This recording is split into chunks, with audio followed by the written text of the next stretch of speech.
Hi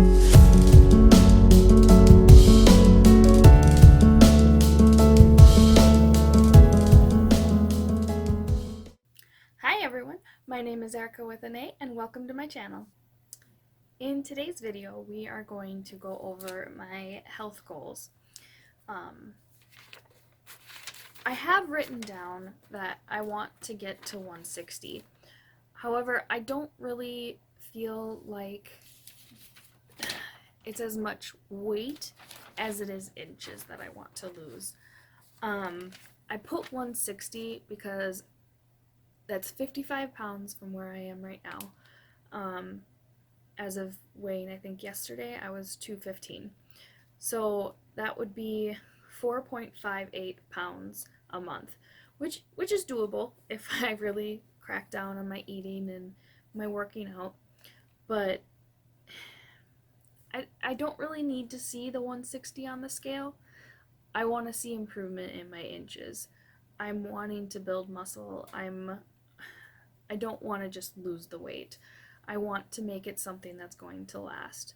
So if by the end of the year it's not 160 on the scale, as long as my inches went down, I feel like I've accomplished it. Right now, my inches on my arms are 16 3/8 inches. My waist is 48 1/2 inches. My hips is 48 7/8 inches. And my thigh is 25 3/8 inches. Now,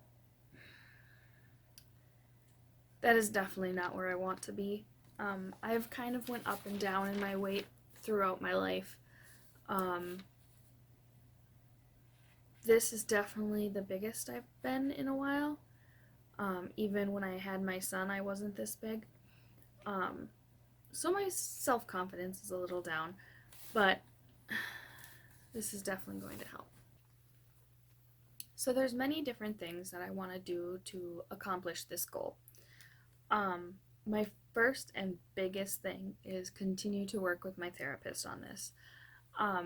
We've recently started talking about my weight because I've told her I've been struggling, and we came to the conclusion that I'm a binger when I'm in pain. I still don't want to accept that. It's still a hard topic, so working with her on that is going to be a big part of this year. Also, I will be prepping my lunches and breakfast, so that will be helping with not going out to eat. I want to try new workouts. I'm currently doing kickboxing. I have been aiming for about 4 times a week, but that doesn't always happen. So I want to up that to mandatory 4 days a week with an optional 5th day. And then on Saturdays, I've been adding solid core. If you don't know what solid core is, Google it. It is an amazing workout. I have been there 6 times now, and I do it once a week, and I have already seen improvements, and it's amazing. That I want to up that to twice a week, but in order to do that, I'm going to have to work on getting up earlier so I can do the kickboxing in the morning on at least one of the days, and then at night do the solid core, because there's no way I can do my kickboxing after solid core. It has to go kickboxing then solid core, because when I'm done with solid core, I'm done. Another thing I want to do is, if I can't make it to the gym on one of those 4 days, I have to use my aerobic bike and my free weights that I have here. I have them purchased. I might as well use them. And that would be for like if my boyfriend's busy and can't stay home with my son, because usually I put my son to bed and then go to the gym. So my boyfriend just does his normal routine at night and someone's here with my son. Another thing I want to do is start getting up at 6. I have been getting up at 6, but I usually just chill on the couch and slowly wake up, usually on my phone. But I want to get up at 6 and start doing yoga. I have a lower back issue, so the yoga will definitely help me. And I also want to do yoga at night, just to relax me and kind of do a meditation just to bring me down ready for bed. Because I sometimes have insomnia, so it'll also help with that. Um, Before I eat or drink, I will be drinking a glass of water and kind of letting it sit to see if I'm actually even hungry, because that's one of my issues too. I might not be hungry, but I'll eat because it's lunchtime, or I might not be hungry, but oh, those chips look good. Um, so drinking that glass of water, test if I'm just thirsty or if I actually do need the food. I'm going to track my food and water. Again, I like paper. I like to manually track things. Um, but I think what I'm going to do is I'll manually track them in my planner, but I will then at night sit down and input everything into one of the apps that I have so I can track the calories I intake throughout the day. Um, that way I can see if I'm overeating and if I need to cut back. Because of my binging issue, I want to track that just so that I don't forget that I ate something. So the tracking is going to be very important for me. I also want to start walking 10,000 steps. I do have a gear fit, but the band is broken, so I have that ordered and it's coming. But I usually average probably around 3,000 steps. So I'm going to take it slow, but my first goal will be to hit the 5,000 steps, and then like 7,000 steps, and then 10,000 steps. When I work both jobs, usually I can get a higher step count. So I know I can do it, I just need to do it. The second health goal that I have is maintain my lower back health. Like I said, I do have a bad lower back. I have degenerative disc disease, and I'm already having issues to the point where I have already went and got a cortisone shot. 2 years ago, I ended up in the hospital because of it, because I sneezed. I sneezed and I bulged my disc, and it hit a nerve. I was in the hospital for 3 days before they finally realized what I did to myself and gave me the first cortisone shot. And then it was good for about a year. And then about a year ago, I was having troubles again, and I was going to the chiropractor twice a week. I was getting massages, and it just steadily got worse to where it was impacting my daily life, even if I didn't overdo it. So I did finally go to the pain clinic, and they did ultimately end up giving me another shot.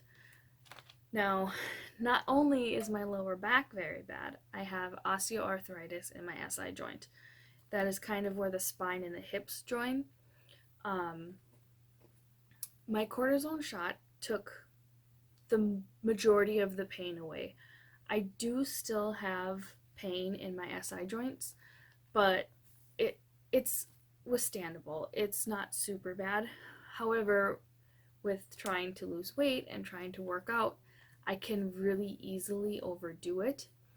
So I need to figure out my lower back health, or I'm not going to make my first health goal of losing weight and gaining muscle, because it'll be impossible with my back pain.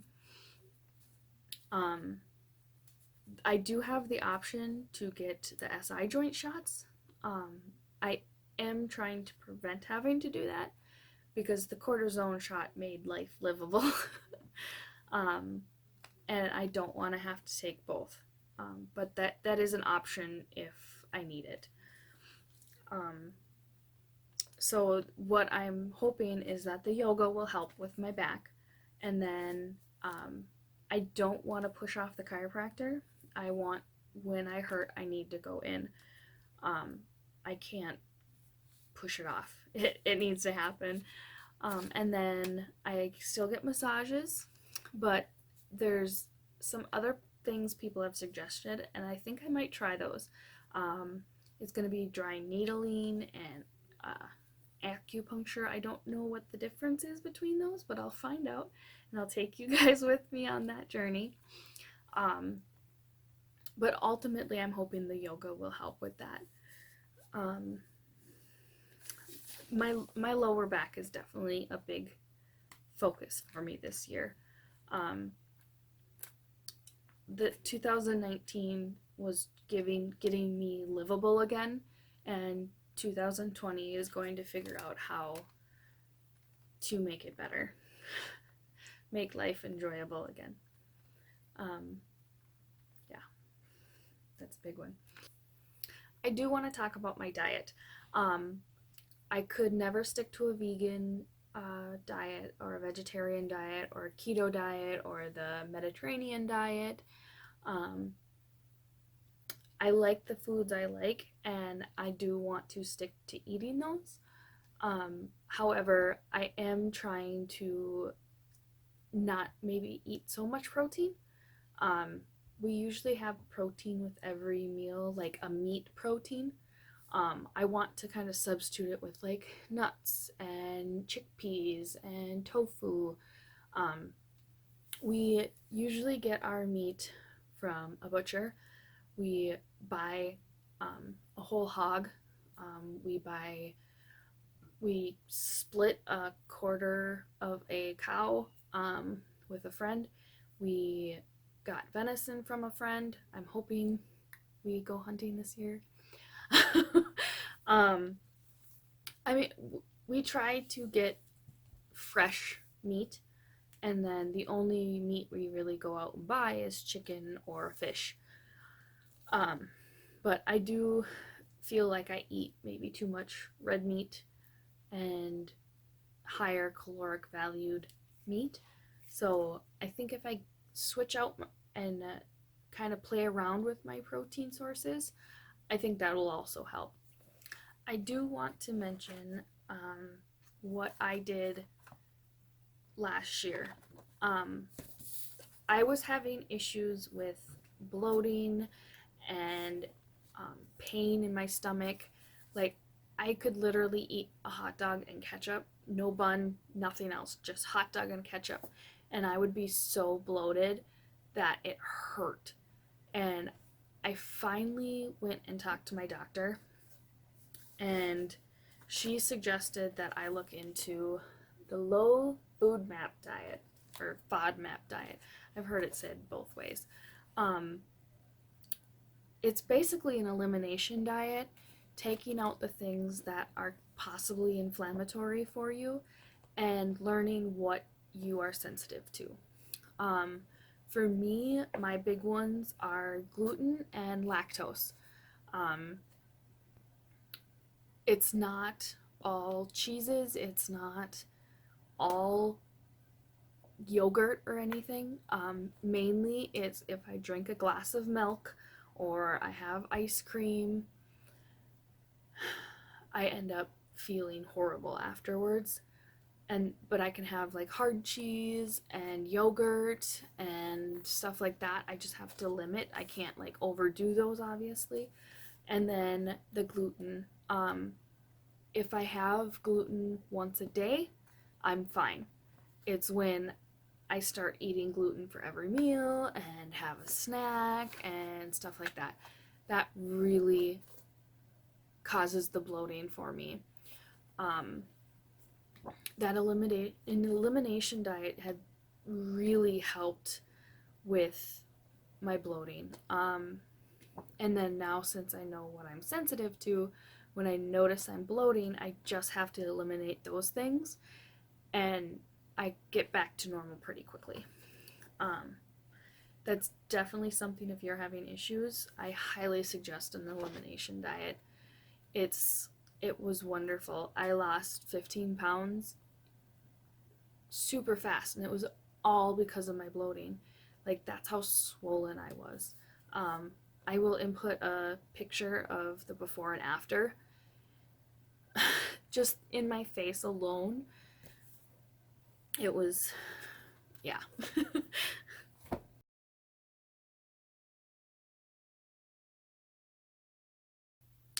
So once again, this video is getting very long, so I do still have one more goal category to talk about, but I'm gonna have to put it in another video.